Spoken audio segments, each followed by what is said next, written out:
శుద్ధ గ్రంథం బైబిల్ నుండి జకర్యా గ్రంథం 3వ అధ్యాయం.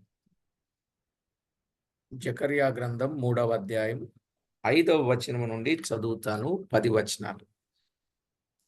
అతడు తల మీద తెల్లని పాగా పెట్టించుడని నేను మనవి చేయగా, వారు అతని తల మీద తెల్లని పాగా పెట్టి వస్త్రములతో అతనిని అలంకరించిరి. యెహోవా దూత దగ్గర నిలుచుండెను. అప్పుడు యెహోవా దూత యెహోషువకు ఇలాగు ఆజ్ఞ ఇచ్చెను. సైన్యములకు అధిపతియగు యెహోవా సెలవిచ్చినదేమనగా, నా మార్గములలో నడుచుచు నేను నీకు అప్పగించిన దానిని భద్రముగా గైకొని ఎడల నీవు నా మందిరము మీద అధికారివై నా ఆవరణములను కాపాడువాడవగుదువు. మరియు ఇక్కడ నిలువబడు వారికి కలిగినట్లు నా సన్నిధిని నిలుచు భాగ్యము నీకిత్తును. 8వ వచనం.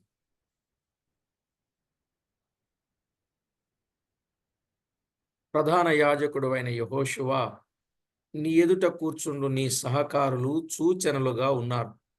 నీవును వారును నా మాట ఆలకింపవలెను. ఏదనగా చిగురు అను నా సేవకుని నేను రప్పింపబోవుచు ఉన్నాను. 9వ వచనం. యెహోషువ ఎదుట నేనుంచిన రాతిని తేరి చూడి, ఆ రాతికి 7 నేత్రములున్నవి. దాని చక్కడపు పని చేయువాడను నేను. ఇదే సైన్యములకు అధిపతియగు యెహోవా వాక్కు. మరియు ఒక దినములోగానే నేను ఈ దేశము యొక్క దోషమును పరిహరింతును. 10వ వచనం. ఆ దినమున ద్రాక్ష చెట్ల క్రిందను అంజూరపు చెట్ల క్రిందను కూర్చుండుటకు మీరందరూ ఒకరినొకరు పిలుచుకొని పోవుదురు. ఇదే సైన్యములకు అధిపతియగు యెహోవా వాక్కు. చదవబడిన ఈ లేఖనం కొరకై ప్రార్థన చేసి వాక్యాన్ని విందాం. జీవాధిపతి అయిన మా ప్రియ ప్రభువా, మహిమగల మా దేవా, కనికర సంపన్నుడా, కృపా సత్య సంపూర్ణుడా, అద్వితీయ సత్యదేవుడవైన మా ప్రభువా, మీ గణనామానికి వందనములు, స్తుతులు, స్తోత్రములు చెల్లిస్తున్నాం. దేవా, ఎంతో గొప్ప దేవుడవు, మహిమగల దేవుడవు, దేవుడవు. మీ కార్యములనన్నింటిని బట్టి మిమ్మును స్తుతిస్తున్నాం. మా ప్రభువా, చదవబడిన లేఖన భాగమును దీవించి అందున్న ఆత్మీయ సత్యాలు మాకు అందించి ఆధ్యాత్మికంగా మమ్మను బలపరచి మీ రాకడ కొరకై మమ్మను సిద్ధపరచమని కోరుచు మా ప్రభు అయిన యేసు క్రీస్తు అమూల్యమైన నామమున స్తోత్రము చెల్లించి స్తుతించి ప్రార్థించి మిక్కిలి వినయముగా బ్రతిమిలాడి వేడుచూ ఉన్నాం మా ప్రియ పరలోకపు తండ్రి. ఆమేన్. ప్రభునందు ప్రియులారా, మనము చదువుకున్న ఈ వచన భాగాలలో నుండి కొన్ని విషయాలు మనము జాగ్రత్తగా ఆలోచన చేయవలసిన వారమై ఉన్నాం.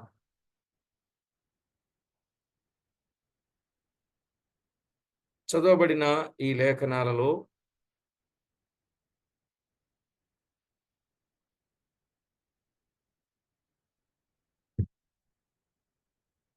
గత వర్తమానాలలో 1 నుండి మనము కొన్ని విషయాలు జాగ్రత్తగా ఆలోచన చేస్తున్నాం. మొదటి వచనము నుండి 6 వచనాలలో 6 వచనాలలో యెహోవా దూత మాట్లాడుట అనే విషయాన్ని మనం విన్నాం. ఇక 7 నుండి 10 వచనాలలో యెహోవా దూత ద్వారా మాట్లాడుట అనేది మనం వింటున్నాం. అయితే అందులో మొదటి నుండి 6 వచనాలలో 11 సంగతులు మాత్రం మనం విన్నాం. ఇప్పుడు 12వ సంగతి ఏటగా మనము వినబోతూ ఉన్నాం. ఆ విషయాన్ని జాగ్రత్తగా గమనించండి.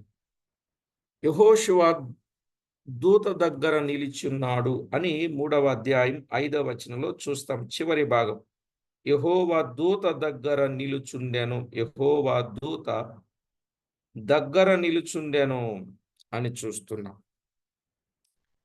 దీని భావం ఏమంటే, భవిష్యత్తులో ఇశ్రాయేలీలు క్రీస్తుకు సమీపముగా ఉందురు అనే భావం.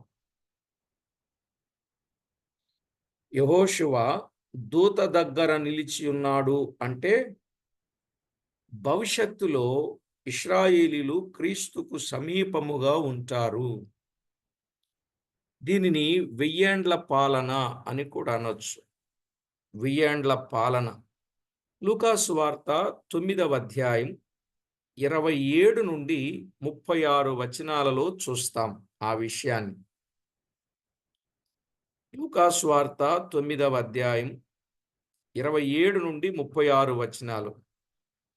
కొందరు దేవుని రాజ్యము చూతురని 27లో చెప్పి, ఇక్కడ నిలిచి ఉన్న వారిలో కొందరు దేవుని రాజ్యమును చూచు వరకు మరణము చూడరని నేను మీతో నిజముగా చెప్పుచున్నాను అన్నాడు గదా. 28వ వచనములో ఈ మాటలు చెప్పినది మొదలుకొని రమారమి 8 దినములైన తరువాత ఆయన పేతురును, యోహానును, యాకోబును వెంటబెట్టుకొని ప్రార్థన చేయుటకు ఒక కొండ ఎక్కినట్లుగా మనము చూస్తాం. కాబట్టి ప్రభునందు ప్రియులారా, ఈ 28వ వచనములో కొండ మీద రాజ్యము యొక్క నకలును చూపించుచూ ఉన్నాడు.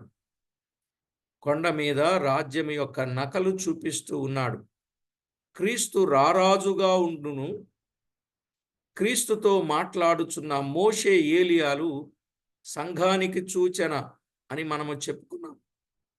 క్రీస్తుతో మాట్లాడుచున్న మోషే, ఏలియాలు ఎవరికి?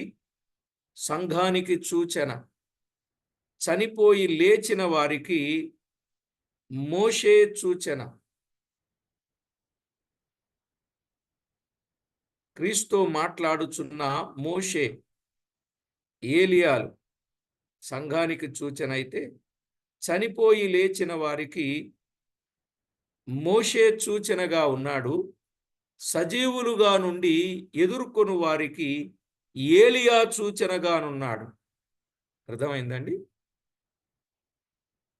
చనిపోయి లేచిన వారికేమో మోషే సూచనగా ఉన్నారు.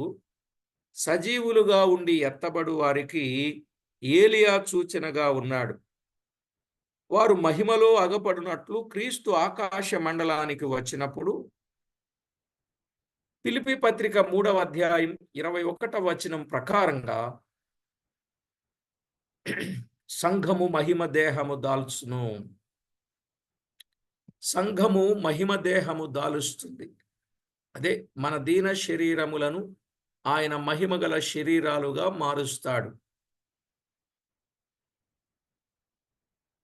మన దీన శరీరమును తన మహిమగల శరీరమునకు సమరూపము గల దానిగా మార్చును అని చెప్పాడు.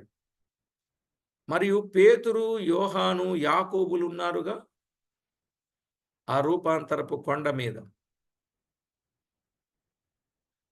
పేతురు, యోహాను, యాకోబులు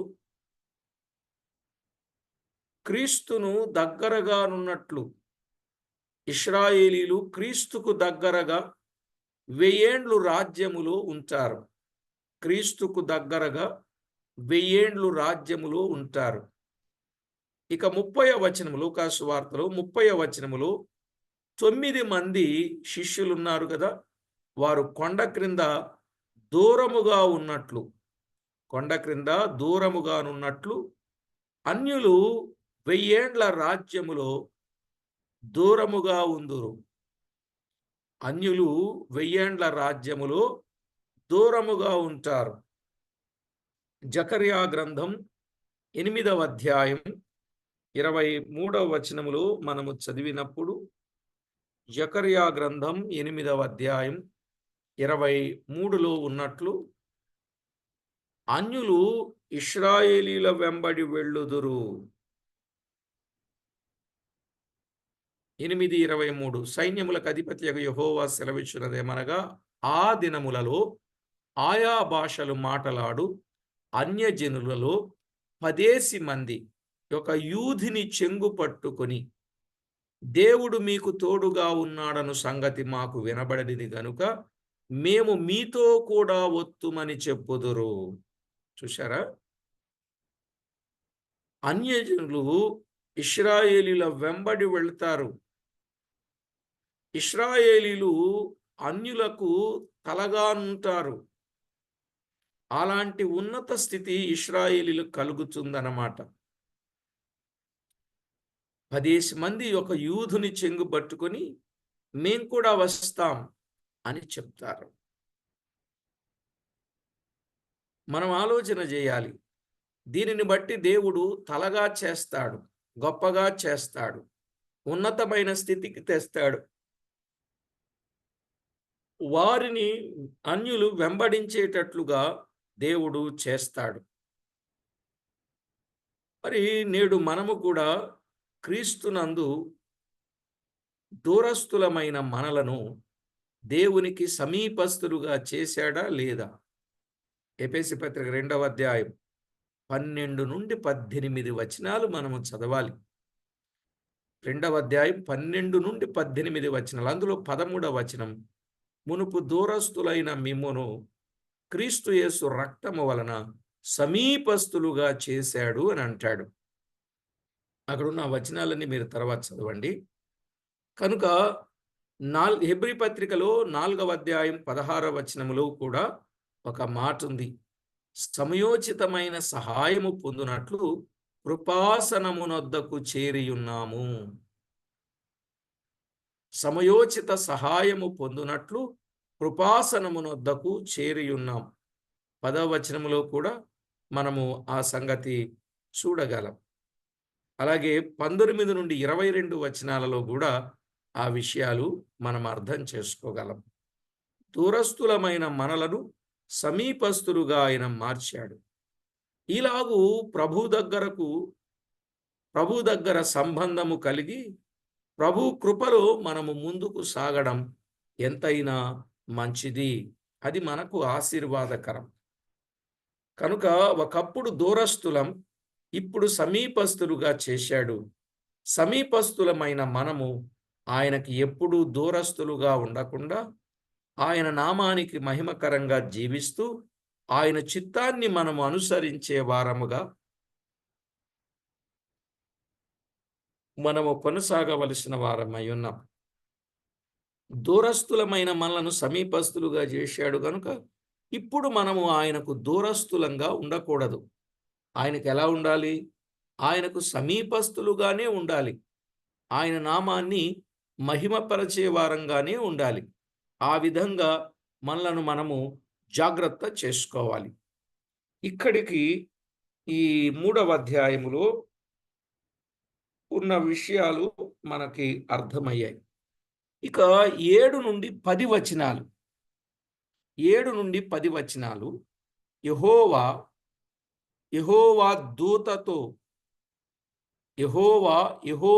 దూత ద్వారా మాట్లాడుట. యెహోవా దూత ద్వారా మాట్లాడుట. ఇందులో 7లో ఏమనుందో చూడండి.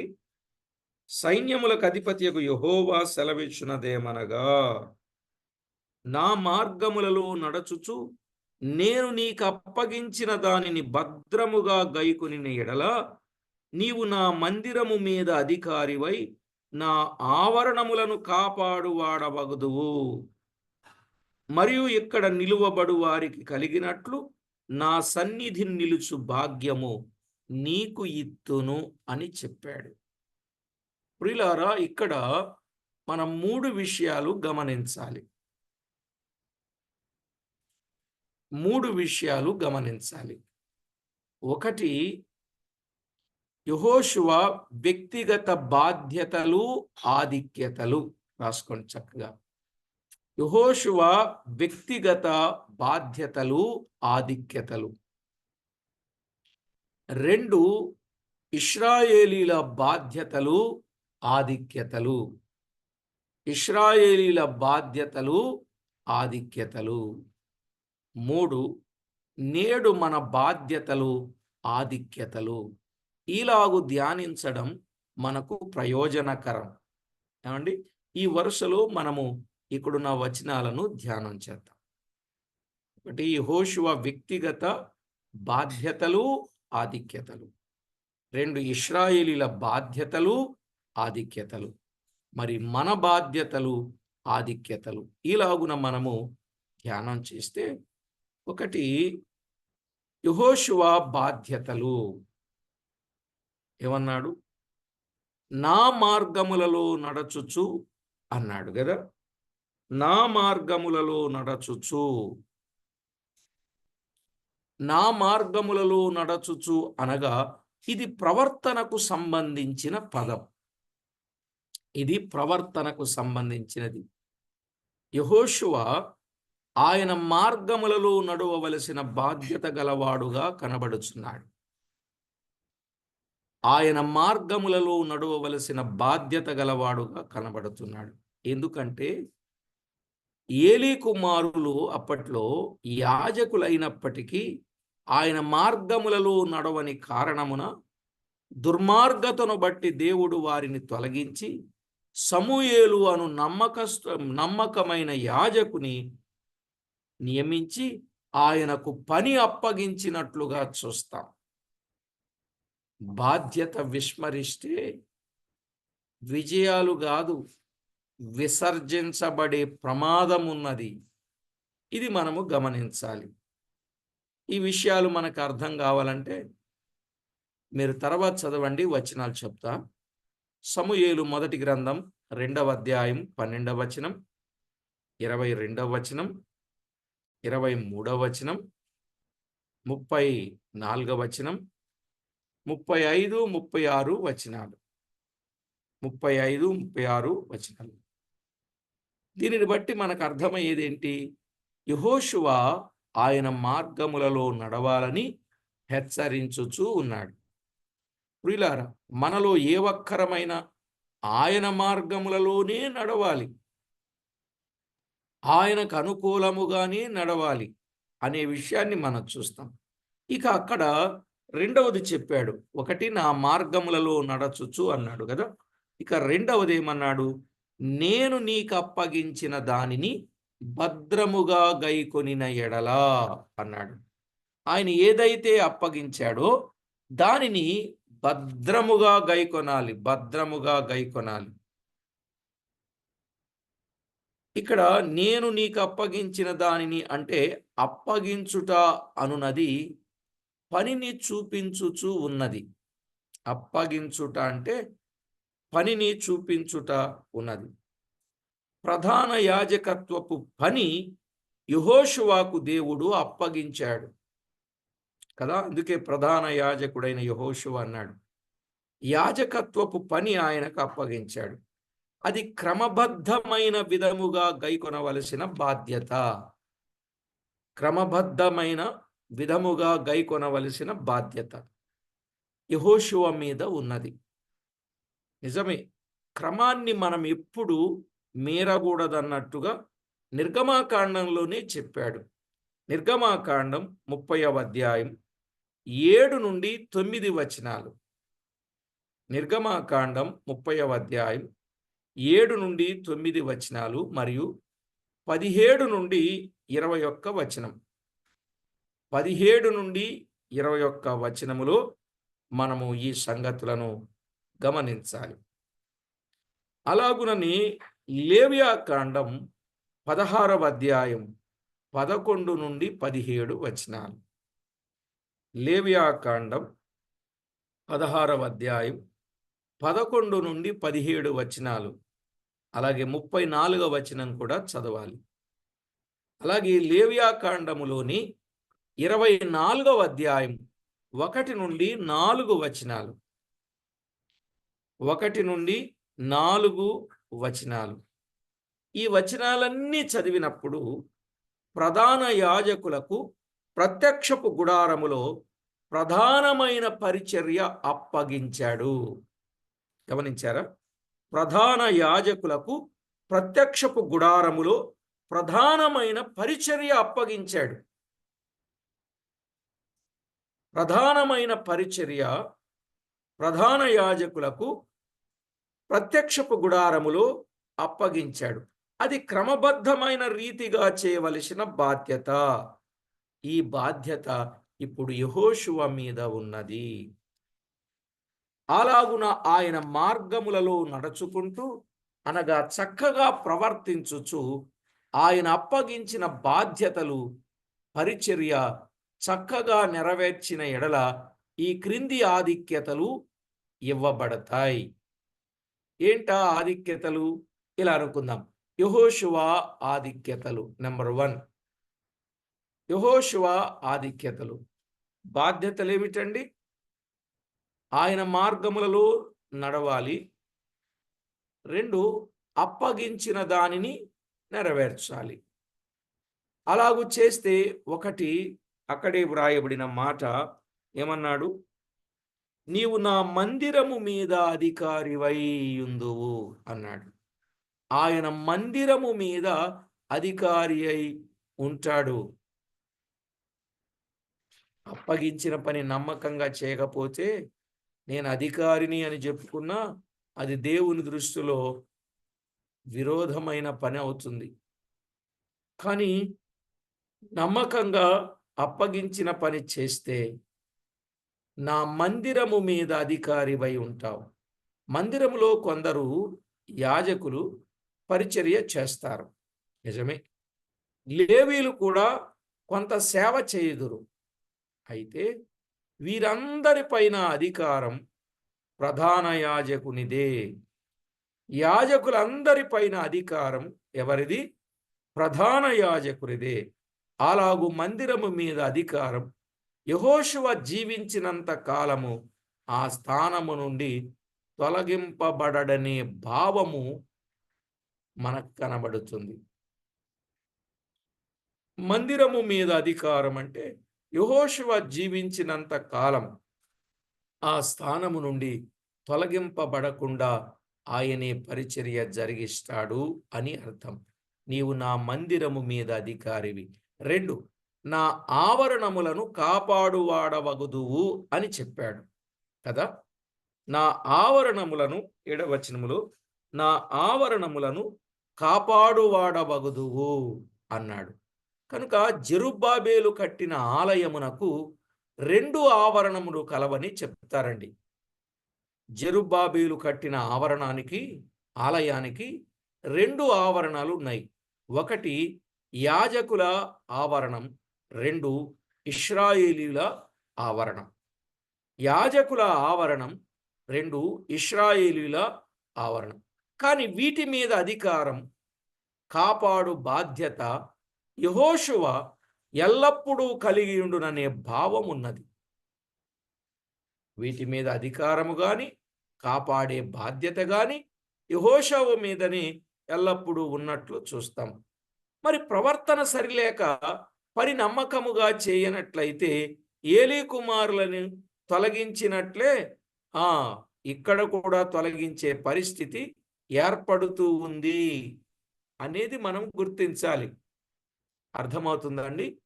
దైవ గ్రంథములో వ్రాయబడిన మాట, ప్రవర్తన సరిలేక, పని నమ్మకత్వం లేక, అప్పగించిన పని బాధ్యతతో చేయకపోతే తొలగించే పరిస్థితులు కూడా కనబడుతున్నాయి.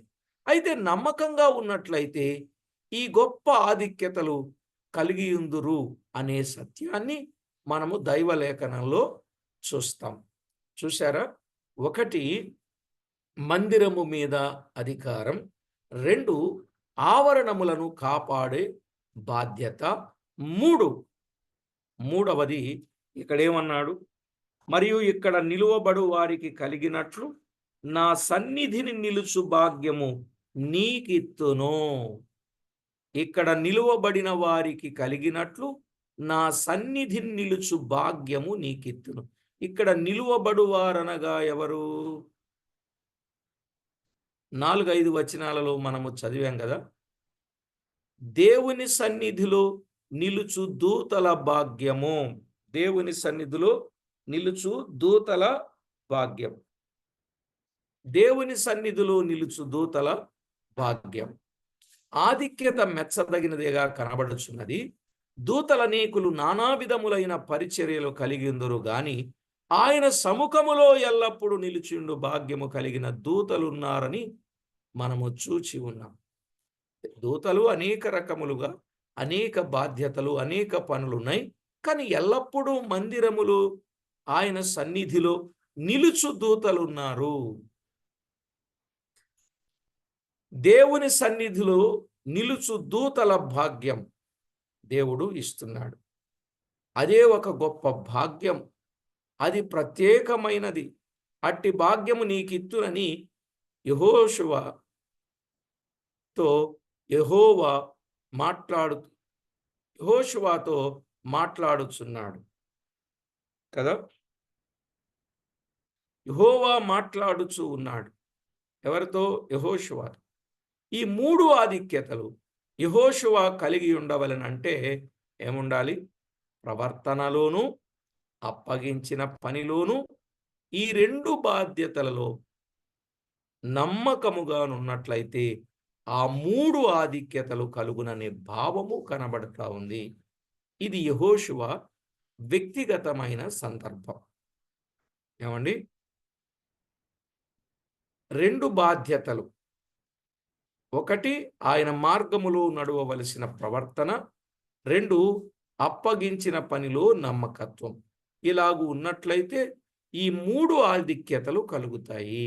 ఒకటి, మందిరం మీద అధికారిగా ఉంటాడు. 2, ఆవరణములను వాడుగా ఉంటాడు. 3, ఎల్లప్పుడూ ఆయన సన్నిధిలో నిలిచియుండు భాగ్యము దొరుకుతుంది. ఇక 2వ మాటకి విందాం. ఇశ్రాయేలీల బాధ్యతలు, ఆధిక్యతలు. ఇశ్రాయేలీల బాధ్యతలు, ఆధిక్యతలు. అంత్యదినాలలో ఇశ్రాయేలీలు ప్రవర్తనలో యోగ్యులుగానుందురు అన్నాడు. ఎప్పుడు? ఇశ్రాయేలీలు అంత్యదినములలో ప్రవర్తనలో యోగ్యులుగా ఉందురు. యెషయా గ్రంథం 63వ అధ్యాయం 7, 8 వచనాలు చదువుకుందాం. యెషయా గ్రంథం 63వ అధ్యాయం 7, 8 వచనాలు. 7, 8 వచనాలలో వ్రాయబడిన మాటలు చదువుకుందాం. యెహోవా మనకు చేసిన వాటన్నింటిని బట్టి యెహోవా కృపాతిశయమును, యెహోవా స్తోత్రములను గానము చేతురు. తన వాత్సల్యమును బట్టియు కృపా బాహుళ్యమును బట్టియు ఇశ్రాయేలు యొక్క వంశస్థులకు ఆయన చూపిన మహాకనికరమును నేను ప్రకటన చేసేదను. వారు నా జనులనియు అబద్ధములాడనేరని పిల్లలనియు అనుకొని ఆయన వారికి రక్షకుడాయను అని చూస్తున్నాం. అంత్యదినాలలో ఇశ్రాయేలీలు ప్రవర్తనలో యోగ్యులుగా ఉందురు అనడానికి ఇది ఒక. వారు నా జనులు, అబద్ధములాడనేరని నా పిల్లలు, చూశారా, అనుకొని ఆయన వారికి రక్షకుడాయను. ఆయన వారికి రక్షకుడాయను అనే మాట దైవ లేఖనంలో చూస్తున్నాం. ప్రియులారా, జెఫన్యా గ్రంథములో కూడా, జెఫన్యా గ్రంథం 3వ అధ్యాయం, జెఫన్యా గ్రంథం 3వ అధ్యాయం 13వ వచనాన్ని చదువుదాం. ఇశ్రాయేలీలలో మిగిలిన వారు పాపము చేయరు, అబద్ధమాడరు, కపటములాడు నాలుక వారి నోట ఉండదు. వారు ఎవరి భయము లేకుండా విశ్రాంతి గల వారై అన్నపానములు పుచ్చుకొందురు. ఇశ్రాయేలీలు ప్రవర్తనలో ఎలా కనబడుతున్నారు? యోగ్యులుగా కనబడుతున్నారు కదా. పాపము చేయరు, అబద్ధమాడరు, కపటములాడు నాలుక వారి నోట ఉండదు అని చెప్పి చక్కని మాట చెప్పాడు. అలాగే ప్రకటన గ్రంథములో 14వ అధ్యాయములో, ప్రకటన గ్రంథం 14వ అధ్యాయం 1 నుండి 5 వచనాలు. ప్రకటన గ్రంథం 14వ అధ్యాయం 1 నుండి 5 వచనాలు. మరియు నేను చూడగా ఇదిగో ఆ గొర్రె పిల్ల సీయోను పర్వతం నిలువబడి ఉండెను. ఆయన నామము ఆయన తండ్రి నామము నొసళ్ళయందు లిఖింపబడిన 144,000 మంది ఆయనతో కూడా నుండిరి. మరియు విస్తారమైన జలముల ధ్వనితోను గొప్ప ఉరుము ధ్వనితోను సమానమైన ఒక శబ్దం పరలోకము నుండి రాగా వింటిని. నేను వినిన ఆ శబ్దం వీణిలో వాయించుచున్న వైణికుల నాదమును పోలినది. వారు సింహాసనం ఎదుటను ఆ 4 జీవుల ఎదుటను పెద్దల ఎదుటను ఒక క్రొత్త కీర్తన పాడుచున్నారు. భూలోకములో నుండి కొనబడిన ఆ 144,000 మంది తప్ప మరి ఎవరును ఆ కీర్తన నేర్చుకున్న జాలరు. వీరు స్త్రీ సాంగత్యమును అపవిత్రులు కానివారును స్త్రీ సాంగత్యము ఎరుగని వారునై ఉండి గొర్రెపిల్ల ఎక్కడికి పోవునో అక్కడికెల్లా ఆయనను వెంబడింతురు. వీరు దేవుని కొరకును గొర్రెపిల్ల కొరకును ప్రథమ ఫలముగా నుండుటకై మనుషుల నుండి కొనబడిన వారు. 5వ వచనం చూడండి. వీరి నోట ఏ అబద్ధమును కనబడలేదు, వీరు అనింద్యులు. వీరి నోట ఏ అబద్ధమును కనబడలేదు, వీరు అనింద్యులు. ఏమండి, ఇశ్రాయేలీలు ప్రవర్తనలో యోగ్యులు అన్నాడు. మనం 3 వచనాలలో యెషయా గ్రంథం గాని, జెఫన్యా గ్రంథం గాని, ప్రకటన గ్రంథం గాని వారు అబద్ధములాడరు అని చెప్పాడు. మనకి అబద్ధం అంటే లెక్క ఉండదు. ఏమండి, లేచిన దగ్గర నుండి ఎన్ని అబద్ధాలైనా ఆడేయటానికి పూనుకుంటా ఉంటారు. కానీ రేపు అబద్ధాన్ని లెక్కలోకి తీసుకున్నట్టుగా చూస్తాం. దీనిని బట్టి అబద్ధం ఆడొచ్చా, ఆడకూడదు? మరి ఆడుతున్నారా లేదా?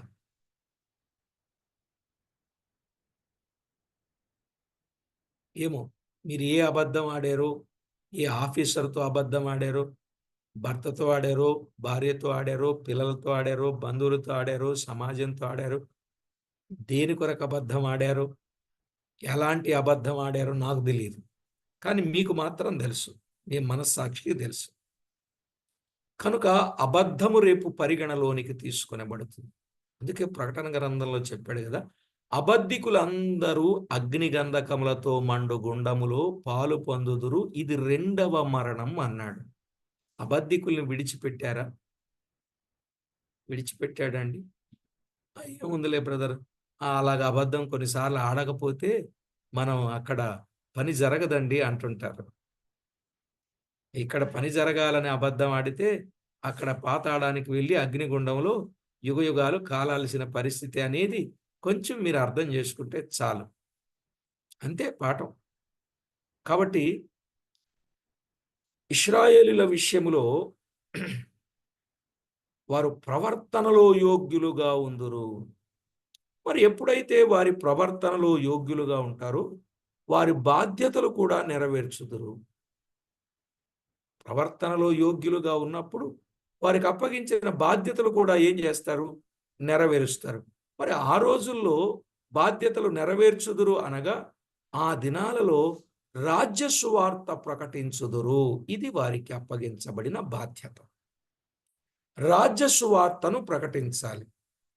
రక్షణ సువార్త వేరు, రాజ్య సువార్త వేరు.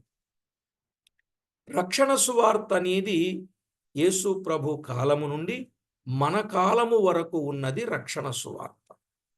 ఆ తరువాత ప్రకటించబడబోయేది రాజ్య సువార్త. దూతలు ప్రకటిస్తారు, యూదులు ప్రకటిస్తారు. మత్తయి వ్రాసిన సువార్తలో 10వ అధ్యాయం 23వ వచనాన్ని చదువుకుందాం. మత్తయి సువార్త 10వ అధ్యాయం 23వ వచనం. వారు ఈ పట్టణములో మిమ్మును హింసించున్నప్పుడు మరి ఒక పట్టణమునకు పారిపోవుడి. మనుష్య కుమారుడు వచ్చు వరకు మీరు ఇశ్రాయేలు పట్టణములలో సంచారము చేసి ఉండరని నిశ్చయముగా మీతో చెప్పుచున్నాను. మనుష్య కుమారుడు వచ్చు వరకు మీరు ఇశ్రాయేలు పట్టణములలో సంచారము చేసి ఉండరు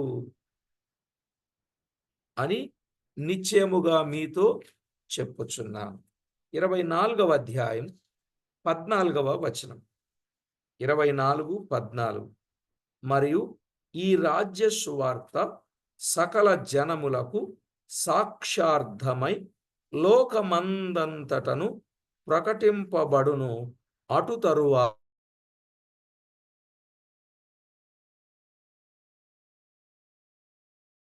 అంతము వచ్చును. ఇది వారి కొరకు చెప్పబడిన మాట. అర్థమైందండి? ఈ రాజ్య సువార్త సకల జనములకు సాక్షార్థమై లోకమందంతటను ప్రకటింపబడుతుంది. ఆ తర్వాత అంతము వస్తుంది. ప్రకటన గ్రంథంలో కూడా 7వ అధ్యాయం 3-4 వచనాలు. 7వ అధ్యాయం 3-4 వచనాలు. ఈ దూత, మేము మా దేవుని దాసులను వారి నొసళ్ళ యందు ముద్రించు వరకు భూమికైనను సముద్రమునకైనను చెట్లకైనను హాని చేయవద్దని బిగ్గరగా చెప్పెను. మరియు ముద్రింపబడిన వారి లెక్క చెప్పగా వింటిని. ఇశ్రాయేలీల గోత్రములన్నింటిలో ముద్రింపబడిన వారు 144,000 మంది. ఈ రాజ్య సువార్తను చెప్పడానికి ఎవరెవరిని నియమించాడో తేటగా మనము చూస్తున్నాం. ప్రకటన గ్రంథం 12వ అధ్యాయం 17వ వచనంలో కూడా మనము గుర్తిస్తాం. 12వ అధ్యాయం 17వ వచనం. అందుచేత ఆ ఘట సర్పము ఆగ్రహము తెచ్చుకొని దేవుని ఆజ్ఞలు గైకొనుచు యేసును గూర్చి సాక్ష్యమిచ్చుచు ఉన్నవారైన ఆమె సంతానములో శేషించిన వారితో యుద్ధము చేయుటకై బయలుదేరలి సముద్ర తీరమున నిలిచెను. అప్పుడు కూడా ఆటంకాలు ఉంటాయి కదా. యేసును గూర్చి సాక్ష్యమిచ్చుచున్న వారైన ఆమె సంతానములో శేషించిన వారితో యుద్ధము చేయుటకై అనే మాటలు చూస్తాం. అలాగునని యెషయా గ్రంథములో కూడా, యెషయా గ్రంథం 10వ అధ్యాయం 20-22 వచనాలు. 20-22 వచనాలు. ఆ దినమున ఇశ్రాయేలు శేషమును యాకోబు కుటుంబీకులలో తప్పించుకొనిన వారును తమ్మును హతము చేసిన వానిని ఇకను ఆశ్రయింపక సత్యమును బట్టి ఇశ్రాయేలుల పరిశుద్ధ దేవుడైన యెహోవాను నిజముగా ఆశ్రయించెదరు. శేషము తిరుగును, యాకోబు శేషము బలవంతుడగు దేవుని వైపు తిరుగును. నీ జనులైన ఇశ్రాయేలు సముద్రపు ఇసుక వలె ఉండినను దానిలో శేషమే తిరుగును. సమూల నాశనము నిర్ణయింపబడెను, నీతి ప్రవాహము వలె వచ్చును. ఇదండి, వారు బాధ్యతలు నెరవేరుస్తారు. ప్రవర్తనలో ఎప్పుడైతే యోగ్యులుగా కనబడతారో వారు బాధ్యతలను నెరవేర్చేవారుగా ఉంటారు అనేది లేఖనములో మనము చూస్తున్న సత్యం. శ్రమల కాలములో దేవుని ఆజ్ఞలు గైకొనుచు యేసును గూర్చి సాక్ష్యమిచ్చుచు దేవుని వాక్యము బోధించుచు క్రీస్తు విరోధి ముద్ర వేయించు కొనని వారు వీరు. యేసును గూర్చి సాక్ష్యమిస్తూ దేవుని వాక్యము బోధిస్తూ క్రీస్తు విరోధి ముద్ర వేయించుకొనని వారు వీరు. ప్రకటన గ్రంథం 20వ అధ్యాయం 4వ వచనములో కొందరు వధింపబడుదురు గాని క్రీస్తు వచ్చు వరకు అనేకులు కాపాడబడుదురు. అర్థమైందండి? కొందరు ఏమవుతారు? వధించబడతారు. ఎందుకని? యేసును గురించి సాక్ష్యం ఇవ్వటం మూలాన, దేవుని వాక్యము బోధించటం మూలాన, క్రీస్తు విరోధి ముద్ర వేయించుకొనకపోవటం మూలాన కొందరు వధించబడతారు గాని క్రీస్తు వచ్చు వరకు అనేకులు కాపాడబడుదురు.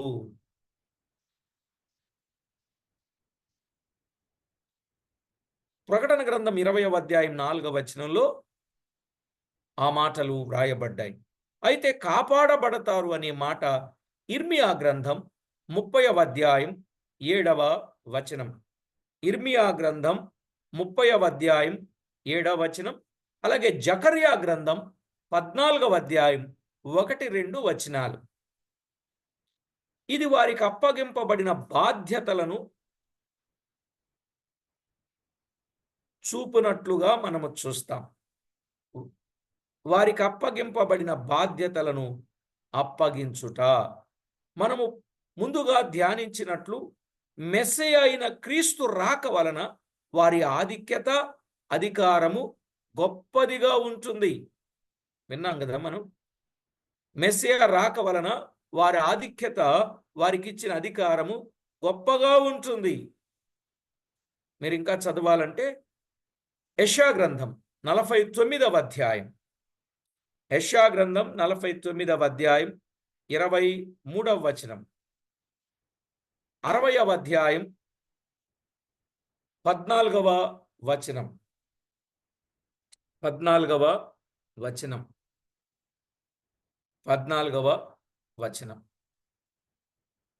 అంత మాత్రమే కాక ఆయన సన్నిధిలో నిలుచు భాగ్యము మనము పైన ధ్యానించినట్లు, ఆయన సన్నిధిలో నిలుచు భాగ్యం మనము పైన ధ్యానించినట్లు పేతురు, యాకోబు, యోహానులు క్రీస్తుకు దగ్గరగానున్నట్లు ఇశ్రాయేలీలు ఆయన రాజ్యములో సమీపముగానుందురు. పేతురు, యాకోబు, యోహానులు క్రీస్తుకు దగ్గరగానున్నట్లు ఇశ్రాయేలీలు ఆయన రాజ్యములో సమీపముగానుంటారు. ఆ అన్యుల దృష్టిలో చాలా విలువైన వారుగా ఉంటారు. ఎందుకంటే దేవుడు అన్నాడు కదా, నిన్ను తలగా నియమించుదును గాని తోకగా నియమించననే ప్రవచనం అప్పుడు నెరవేరుతుంది. దేవుడు ఏమన్నాడు? నిన్ను తలగానే నియమిస్తాను గాని తోకగా నియమించననే ప్రవచనం అప్పుడు నెరవేరుతా ఉంది. ఆ ప్రవచనం ఎక్కడుంది? ద్వితీయోపదేశకాండం 28వ అధ్యాయం 14వ వచనం. ద్వితీయోపదేశకాండం 28:14. అలాగే జకర్యా గ్రంథం 8వ అధ్యాయం 23వ వచనం. 10 మంది ఒకని చెంగు పట్టుకోవడం అంటే దాని అర్థం అదే. ఇక మూడవది, నేడు మన బాధ్యతలు, ఆధిక్యతలు చూసి మనం ముగిద్దాం. ఒకటి యెహోషువ బాధ్యతలు, ఆధిక్యతలు. 2 ఇశ్రాయేలీల బాధ్యతలు, ఆధిక్యతలు. 3 మన బాధ్యతలు, ఆధిక్యతలు. మన బాధ్యతలు ఆయన మార్గాల్లో నడుచుట, ఇది ప్రవర్తనకు సంబంధించిందని విన్నాం. గనుక మనము మన ప్రవర్తన ఆయన ఎదుట యోగ్యముగా నుండాలండి. ఆయన మార్గములు ఎలాంటివి? తిన్నని మార్గములు. ఆయన మార్గములు ఎలాంటివి? తిన్నని మార్గములు. అపోస్తల కార్యాలు 13వ అధ్యాయం 10వ వచనములో పౌలు హెచ్చరించాడు, నీవు తిన్నని మార్గములు చెడగొట్టుట మానవా అని హెచ్చరించాడు కదా. కనుక ఇప్పుడు ఆయన మార్గములు తిన్నని మార్గములు. ఆయన మార్గము సత్యమైన మార్గము. యేసుప్రభు చెప్పాడు 14:6లో. 14:6లో యోహాను సువార్తలో చెప్పాడు. ఎలాంటి వంకర ఆయన మార్గములలో లేదు. గనుక మనము ఆయన మార్గములలో నడువవలసిన వారమై ఉన్నాం. ఒకవేళ ఎవరికైనా పాము స్వభావం ఉంటే దానిని విడిచిపెట్టాలి. ఎందుకంటే గీత గీసి పామా నువ్వు తిన్నంగా వెళ్ళు అంటే అదేం చేస్తుంది? మార్గాన్ని తప్పుద్ది, మార్గంలోకి వచ్చుద్ది, మార్గం తప్పుద్ది, మార్గంలోకి వచ్చుద్ది. కనుక ఆయన మార్గం తిన్నని మార్గం, వంకర మార్గం కాదు. కనుక వంకరి జీవితాలు ప్రభు దగ్గర పని చేయవు. తిన్నని జీవితం ఆయన దగ్గర పనిచేస్తుంది. కాబట్టి ఆయన మార్గములలో నడవాలి అంటే దేవుని వాక్యమును విడిచి కుడికి గాని ఎడమకు గాని తిరగకూడదు. గుర్తుపెట్టుకోండి, మీరు ఎంతవరకు వాక్యాన్ని అనుసరిస్తున్నారు. ఆయన వాక్యమును విడిచి కుడికి గాని ఎడమకు గాని తిరగకూడదు. మన నడక చెప్పాడు. ఎఫెసీ పత్రిక 2వ అధ్యాయం 10వ వచనములో మన నడక చెప్పాడు. ఏమండి, మన నడక చెప్పాడు. ఎక్కడ రాసుకోండి, తర్వాత చదువుదురు. ఎఫెసీ పత్రిక 2వ అధ్యాయం 10వ వచనములో, 4వ అధ్యాయం 3వ వచనములో, 5వ అధ్యాయం 10వ వచనం 16వ వచనం. ఎఫెసీ పత్రిక 2:10, 4:3, 4వ అధ్యాయం 3వ వచనం, 5వ అధ్యాయం 10వ వచనం 16వ వచనం. మన నడక చెప్పాడు. అలాగే మన క్రియలు కూడా చెప్పాడు. మన క్రియలు చెప్పాడు. పేతురు రాసిన మొదటి పత్రిక 2:12 మన క్రియలు చెప్పాడు. తర్వాత మన ప్రవర్తన చెప్పాడు. మన ప్రవర్తన కూడా చెప్పాడు. పేతురు రాసిన మొదటి పత్రిక 2:15, పేతురు రాసిన మొదటి పత్రిక 2:15, 3వ అధ్యాయం 1-2 వచనాలు, అలాగే 3వ అధ్యాయం 16-17 వచనాలు. మన నడక, మన క్రియలు, మన ప్రవర్తన, ఇలాంటి ప్రవర్తనను మనము కలిగి ఉండాలి. ఇలాంటి ప్రవర్తన మనము కలిగి ఉండాలి. ఇలాంటి ప్రవర్తన మనము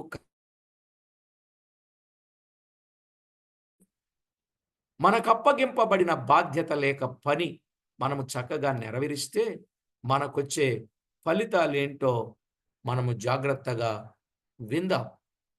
తరువాత పాఠంలో చక్కని ఫలితాలు ఉన్నాయండి.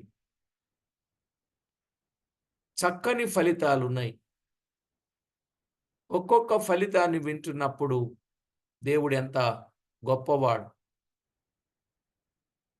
అధికారులనుగా చేస్తానన్నాడు. బలా నమ్మకమైన వాడా అన్నాడు. క్రీస్తు రాజ్యములో అధికారులై అంతస్తుల వారీగా పరిపాలన చేసే భాగ్యం మనకు దొరుకుతుంది. వాటి వివరాలన్నీ తర్వాత పాఠంలో చెప్తాం. ప్రార్థన చేసుకుందాం. పరిశుద్ధుడవైన మా తండ్రి, మీ ఘననామానికి వందనములు, స్తుతులు, స్తోత్రములు చెల్లిస్తాం. మమ్మను మీరెంతో ఎక్కువగా ప్రేమించారు. మీ కృపతో మమ్మను జ్ఞాపకం చేసుకున్నారు.